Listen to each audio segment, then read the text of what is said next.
जो बस्तर की आवाज बनकर उद्घाटन नहीं कर सकते थे। वो दोनों जगह लटक गए बेचारे, न इधर के हुए न उधर के हुए। हमारे पास सही खबर तो रहता नहीं। मरकाम जी, न इधर के रहे न उधर के रहे, फिर क्या बोल गए ये बताओ आप। एक तो चलिए प्रश्न काल है।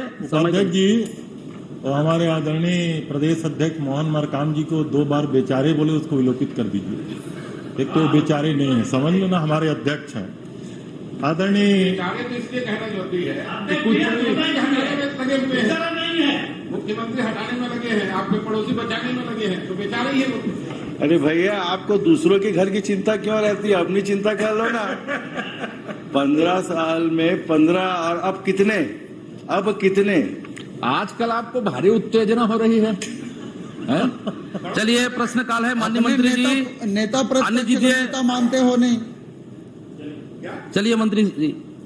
उपाध्यक्ष जी, आदरणीय मोहन मरकाम जी ने जो पूछा है, उन्होंने आरएस डिपार्टमेंट को कार्य आवंटन के बारे में पूछा है।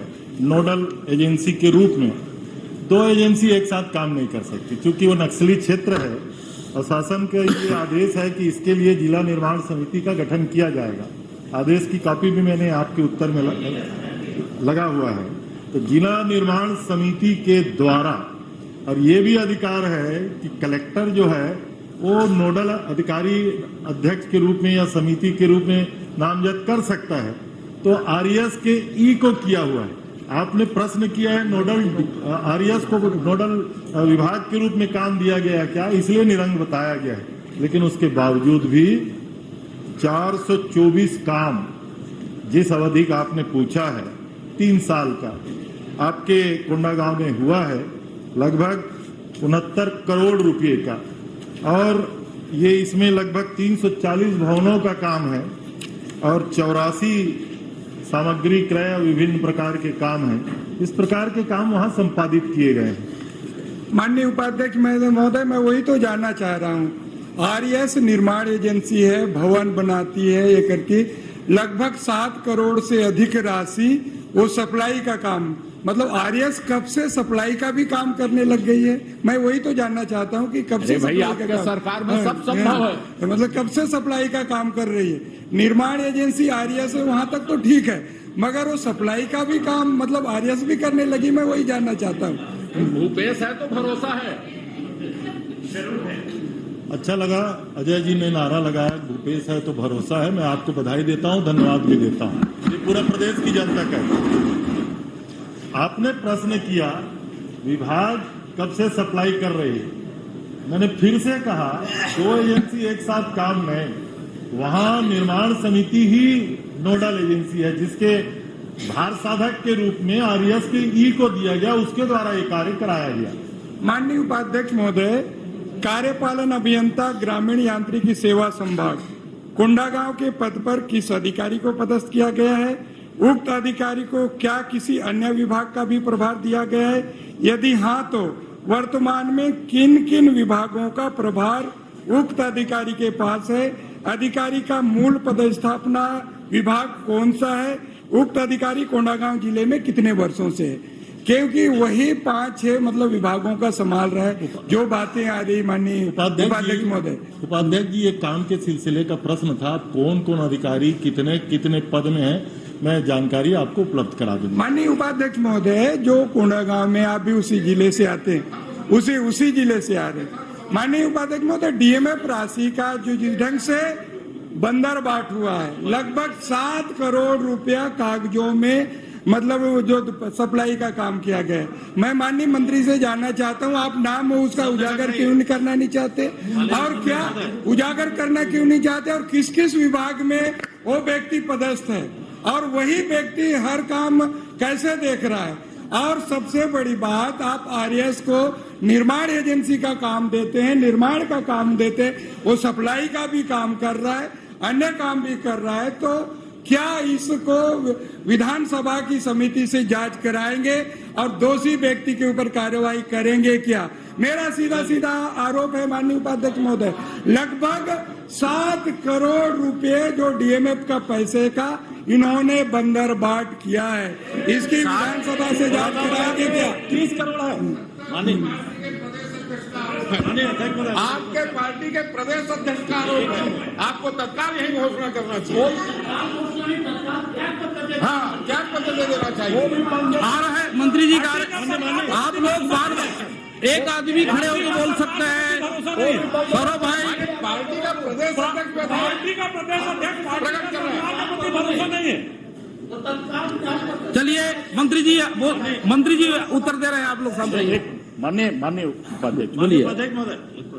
माननीय उपाध्यक्ष महोदय, बहुत गंभीर विषय और पूरे प्रदेश में डीएमएफ फंड का जिस तरीके से बंदरबाट हो रहा है, लूट हो रहा है, कमीशन खोरी हो रही है। माननीय उपाध्यक्ष महोदय और माननीय मोहन मरकाम जी ने जो प्रश्न उठाया है, इस पर तत्काल सदन की जांच कमेटी से जांच होना चाहिए। आज कमेटी गठित करने का आदेश दे दे। माननीय उपाध्यक्ष महोदय, बोलिए। डीएमएफ फंड का पैसा का पता अभी तो चल रहा है, लेकिन 15 साल तक डीएमएफ फंड का पैसा आप 15 कहाँ गया, साल आज छोड़िए, तक किसी को पता नहीं चला है। कितने घंटे? अरे नहीं, मैं सच बात बोल रहा हूँ। आप चलिए वोरा साहब, आने दीजिए उत्तर, आपका बात आगे है। चलिए आप बताइए। उपाध्यक्ष जी, माननीय नेता प्रतिपक्ष जी ने कहा कि माननीय प्रदेश अध्यक्ष जी ने प्रश्न लगाया, मामला बड़ा गंभीर है। हम तो अपने अध्यक्ष जी को धन्यवाद भी देंगे, गंभीर मामला को उन्होंने उठाया है। और हमने कहा ना कि जो कार्य हुए हैं उसकी जानकारी आपको दे दिया गया है। माननीय मोहन मरकाम भाई साहब ने जो पूछा है, क्रय विभाग के द्वारा, माननीय उपाध्यक्ष जी फिर से कह रहा हूं, निर्माण समिति के द्वारा किया गया। नंबर 1 की बात की है, पूरा उत्तर उत्तर आने दीजिए। दूसरा, आदरणीय मरकाम साहब ने पूछा है कि वहां कौन अधिकारी है। Arun Kumar Sharma, executive engineer. सत्यनारायण शर्मा नहीं बोला, आप क्यों चौंक रहे? अरुण कुमार इधर भी बैठे। Arun Kumar Sharma, executive engineer. आपने कहा कौन कौन से पद में है? ये आरईएस के भी प्रभार में है और पीएमजीएसवाई के प्रभार में। चलिए नारायण चंदेल जी। माननीय उपाध्यक्ष महोदय, अंतिम गंभीर मसला। लगभग मैंने सीधा आरोप लगाया, लगभग 7 करोड़ रुपए का जो सप्लाई हुआ है उसमें बहुत ज्यादा बंदरबाट हुआ है। क्या उस अधिकारी के ऊपर कार्रवाई करेंगे क्या? चलिए अग्रवाल साहब आप आ जाइए, एक मिनट आ जाइए। आ रहा है, एक साथ उत्तर दे देंगे। माननीय उपाध्यक्ष महोदय, जांच कराएंगे क्या? सही से कमेटी के, विधानसभा की कमेटी से जांच कराएंगे क्या? और दोषी व्यक्ति के ऊपर कार्रवाई करेंगे क्या? ये दोनों मोहन मरकाम जी और मोहन जी दोनों का एक साथ दे देंगे आप। माननीय उपाध्यक्ष जी, मैं माननीय मंत्री जी से जानना चाहता हूं कि जो निर्माण एजेंसी है, क्या निर्माण एजेंसी को क्रय करने का अधिकार भी है क्या? सप्लाई क्रय करने का अधिकार भी है क्या? और अगर उसको अधिकार है तो माननीय सदस्य जिस बात को कह रहे हैं कि 7 करोड़ रुपए का बंदरबाट हुआ है, तो क्या मंत्री जी उसकी जांच करवाएंगे क्या? ब्रिजमोहन जी के पहले प्रश्न का अधिकार है। जी हाँ, अधिकार है। चूंकि ये आप ही के समय का ये निर्देश है, मैं पढ़ के उसको पूरा नहीं सुनाऊंगा, उसको अधिकार है। और कलेक्टर को ये अधिकार है कि जिसको भी वो नोडल बनाना चाहे वो बनाए, उसी के तहत ये आदेश हुआ है। नंबर 1। नंबर 2, आदरणीय मरकाम साहब कह रहे हैं कि पूरा 7 करोड़ का बंदरबाट हुआ है।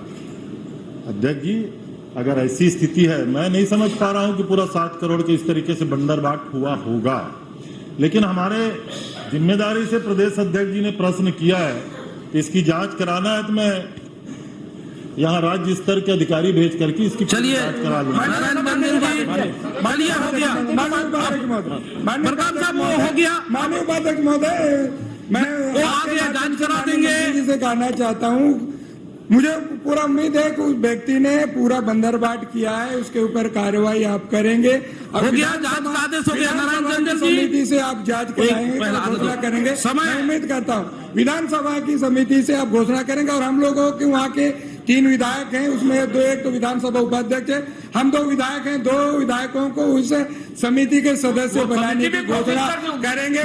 मैं उम्मीद करता हूँ हम उस जिले में 3 विधायक हैं, 2 विधायकों को उस समिति का सदस्य नियुक्त करने की घोषणा करेंगे। मैं ऐसा उम्मीद करता हूँ। आदरणीय उपाध्यक्ष महोदय, वो कितने आज भय मुक्त होकर के बोल रहे हैं, पहली बार क्या हो गया? भय मुक्त। फोटो आप लगाए नहीं अधिवेशन में, बयान दे दिए हैं कि वो हटने वाले हैं, सरगुजा से बनने वाले हैं। तो अब ऐसा प्रश्न नहीं पूछेंगे तो और कैसा पूछेंगे? इसलिए आप कृपा करके धड़ाधड़ जवाब दीजिए। चलिए अब हम भावना का सम्मान करिए। उपाध्यक्ष जी, जी विधानसभा की कमेटी से जांच कर, बहुत 7 करोड़ का मसला है और 3 साल का ये खरीदी की बात छोटा है। नहीं, मैं छोटा नहीं बोला, मैंने कहा कि 3 साल की खरीदी का आदरणीय अध्यक्ष जी ने बेहद जवाबदारी से ये प्रश्न किया है। उन्होंने कहा भी कि बहुत जागरूक जिला है, वहाँ के विधानसभा उपाध्यक्ष हैं, खुद प्रदेश अध्यक्ष जी हैं, तो उसमें कोई आपत्ति नहीं अगर माननीय अध्यक्ष जी कह रहे हैं।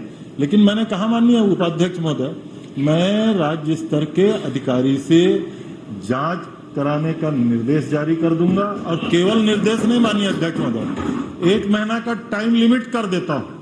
और ये समझ लीजिए, क्योंकि ये तो बहुत पुराने कार्यकाल के पूरे मसले हैं, 1 महीना के अंदर जांच की रिपोर्ट आ जाएगी, अधिकारियों के खिलाफ भी कार्रवाई की जाएगी। श्री नारायण चंदेल साहब, माननीय उपाध्यक्ष जी, विधानसभा की समिति से जांच कराने में क्या परेशानी? चलिए वो तो जांच की विधानसभा की समिति से कराने में क्या परेशानी? के मामले में जांजगीर का भी मामला आया था, उसमें भी कहा था जी, तो डीएमएफ में लगभग 50% का तो भ्रष्टाचार हो रहा है, ये जग जाहिर है। और ऐसे गंभीर मामले में पब्लिक एक्सचेकर के पैसे को बर्बादी हो रही है। तो आपसे चाहेंगे कि माननीय सीनियर सदस्य मोहन मरकाम जी बोल रहे हैं, विधानसभा की समिति की घोषणा आप तो क्या उसमें क्या आपत्ति है? माननीय उपाध्यक्ष महोदय, वो माननीय, चलिए अब वो जांच के नारायण चंदेल साहब, चलिए नारायण चंदेल साहब से जांच कराने में हो गया, वो जांच के आने के बाद एक बार कर देंगे। माननीय उपाध्यक्ष शर्मा साहब आने दीजिए प्रश्न। माननीय उपाध्यक्ष की ये बात स्पष्ट हो गई कि कांग्रेस के प्रदेश अध्यक्ष की मंत्री के सामने क्या हैसियत है। जांच हो रही है, अध्यक्ष जी बार बार मांग कर रहे हैं कि सदन की समिति बनाकर चलिए जांच होगा। माननीय बात को स्वीकार नहीं कर रहे हैं। उपाध्यक्ष महोदय, आपका नाम भी माननीय सदस्य ने लिया, पार्टी के प्रदेश अध्यक्ष हैं, सदन समिति